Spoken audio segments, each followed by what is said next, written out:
गर्मियों का मौसम था। राजू और चुटकी के स्कूल की गर्मियों की छुट्टियां अभी अभी शुरू हुई थी।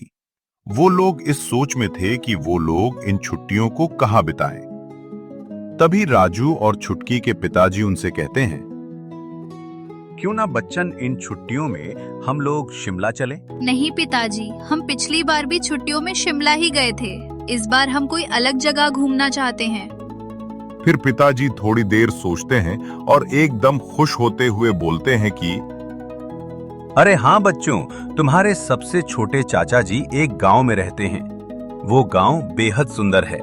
तुम लोग चाहो तो हम वहां जा सकते हैं। तभी माँ डरते हुए कहती हैं, एह जी, कैसी बातें कर रहे हैं? भला बच्चे उस गांव में कैसे जा सकते हैं? क्यों नहीं माँ जी, मुझे तो गांव ही जाना है। मैं आज तक कभी किसी गांव नहीं गया। चलिए ना पिताजी, हम वही चलेंगे। ठीक है, फिर तुम लोग तैयारी कर लो। हम कल ही गांव के लिए निकल जाएंगे। अगले दिन वो दोनों बच्चे अपने पिता के साथ गांव के लिए निकल जाते हैं। पर न जाने क्यों माताजी उन लोगों के उस गांव जाने से खुश नहीं थीं। वो बेहद परेशान थी। गांव पहुंचते पहुंचते उन लोगों को रात हो जाती है। और कितना टाइम लगेगा पिताजी? देखिए ना, कितनी रात हो गई है। बस बेटा, हम पहुंचने ही वाले हैं। ज्यादा दूर नहीं बचा है अब गांव। ठीक है। कुछ ही देर बाद वो लोग गांव के अंदर प्रवेश कर लेते हैं। वो देखते हैं कि सिर्फ रात के 9 बजे ही पूरा गांव सन्नाटे से भरा हुआ है और कोई भी इंसान अपने घर से बाहर नहीं दिखाई दे रहा है। यह देखकर उन लोगों को बड़ी हैरत होती। पिताजी, ये गांव का कोई भी इंसान अपने घर से बाहर क्यों नहीं दिखाई दे रहा है? ये तो बड़ी अजीब बात है। पिताजी थोड़ी देर सोचते हैं और कहते हैं, मुझे ज्यादा तो नहीं पता, पर हो सकता है कि गांव में लोग जल्दी सो जाते हों। तभी उन लोगों को एहसास होता है कि उनके पीछे कोई चल रहा है। पिताजी, ये कैसी आवाज आ रही है? छुटकी, तुम डरो नहीं। हवा के कारण आसपास से गांव में ऐसी आवाज आती रहती हैं। तुम सीधे चलो और पीछे मुड़कर नहीं देखना।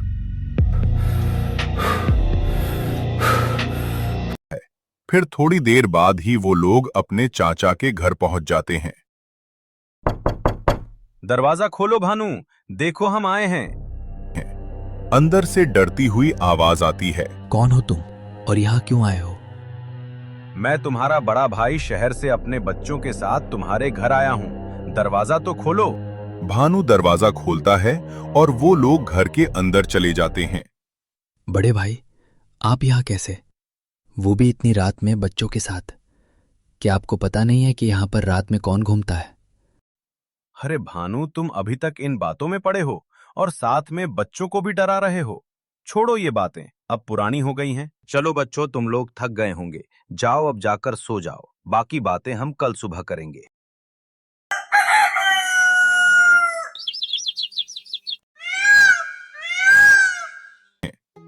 जब चुटकी और राजू सुबह उठते हैं तो गांव का नजारा देखकर वह लोग खुश हो जाते हैं।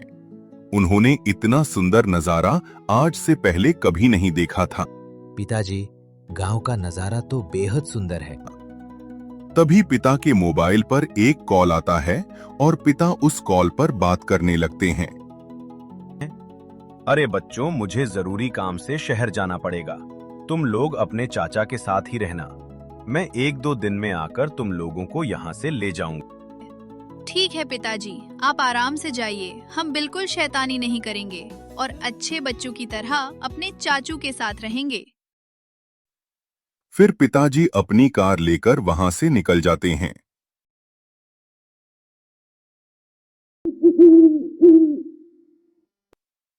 कुछ ही समय बाद शाम ढलने लगती है। देखो बच्चों, तुम लोग यहाँ रुक तो गए हो, पर मैं तुम्हें एक बात बताना चाहता हूँ। रात होते ही बाहर से कुछ अजीब आवाज आएंगी, पर तुम्हें ना खिड़की खोलने हैं और न दरवाजा। कैसी आवाज आएंगे भानु चाचू? वो सब तुम लोगों के लिए जानना जरूरी नहीं है। अगर तुम्हें कोई बाहर बुलाए तो मत जाना। कोई अंदर आने को कहे तो पलट कर जवाब मत देना। अब बस चुपचाप सो जाओ। ये कहकर भानु अपने कमरे में चला जाता है। दीदी, भानु चाचा किन आवाज की बात कर रहे थे? मुझे तो डर लग रहा है। क्या यहाँ पर कोई भूत है? नहीं नहीं राजू, तुम डरो नहीं। पिताजी कहते हैं ना, कोई भूत वूत नहीं होते। चलो अब सो जाओ।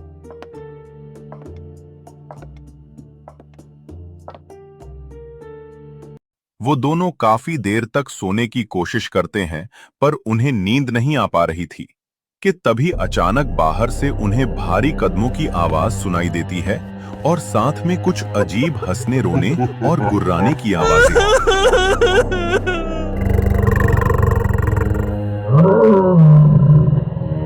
वो दोनों वो आवाज सुनकर बेहद डर जाते हैं और आंखें बंद कर जबरदस्ती सो जाते हैं।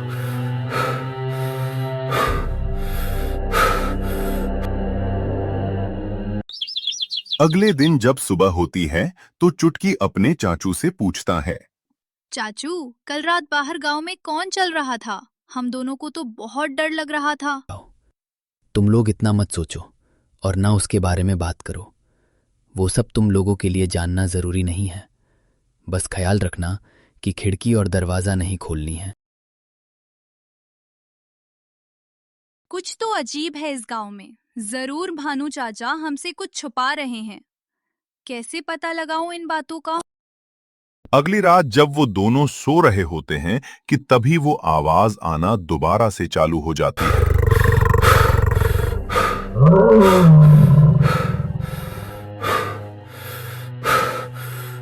और इस बार ना चाहते हुए भी चुटकी से सब्र नहीं होता और अपने चाचू के कहने के बाद भी वो जाकर खिड़की खोल लेती है।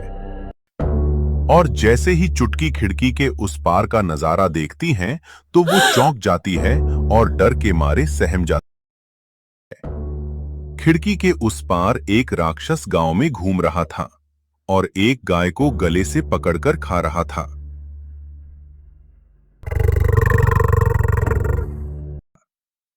यह देखकर चुटकी बेहद डर जाती है कि तभी अचानक से वह राक्षस चुटकी को देख लेता है।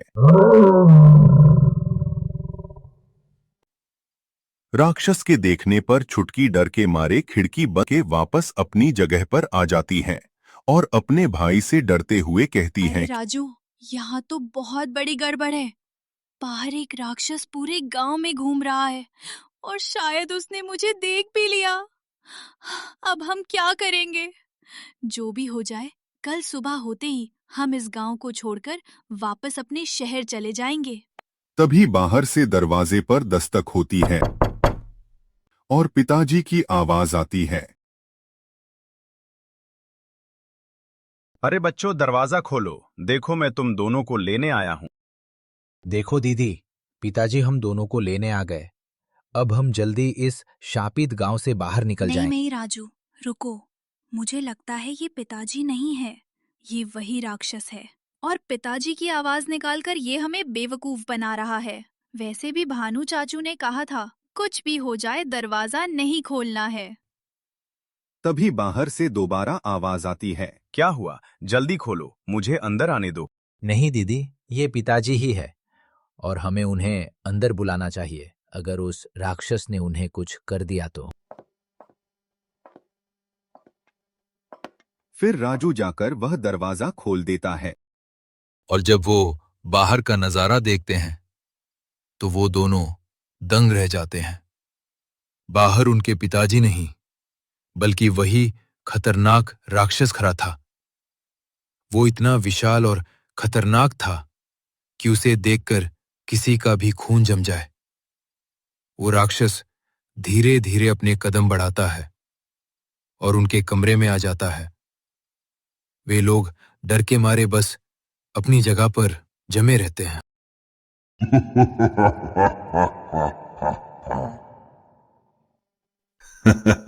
क्यों बच्चों, फंस गए ना मेरे जाल में? अब क्या होगा तुम्हारा? चलो कोई नहीं, मुझे तो अब बहुत दिनों बाद इंसान खाने को मिलेगा। फिर वो शैतान उन दोनों बच्चों को खाने के लिए उनके पास जाने लगता है। नहीं, ऐसा मत करो, हमें जाने दो, हमें छोड़ दो। हम तुम्हारे आगे हाथ जोड़ते हैं, हमें मत खाओ। और जैसे ही वो शैतान उन दोनों को खाने वाला था कि तभी भानु चाचा कमरे में आ जाते हैं। ठहर जा तू, इन बच्चों को नहीं खा सकता। अभी और इसी वक्त यहाँ से चले जा, वरना मैं तुम्हें जलाकर यही भस्म कर दूंगा। शैतान उनकी बात सुनकर जोर जोर से हंसने लगता है।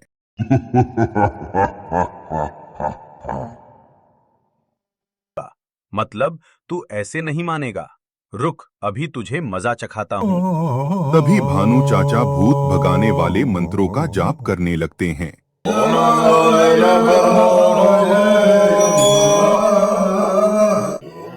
मंत्रों की आवाज पूरे कमरे में गूंजने लगती है।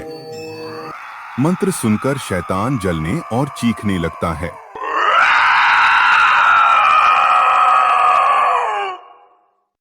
कुछ समय बाद वह शैतान जलकर भस्म हो जाता है और इस तरह भानु चाचा उन दोनों बच्चों को बचा लेते हैं। अगले दिन वो दोनों सही सलामत वापस अपने घर के लिए निकल जाते हैं।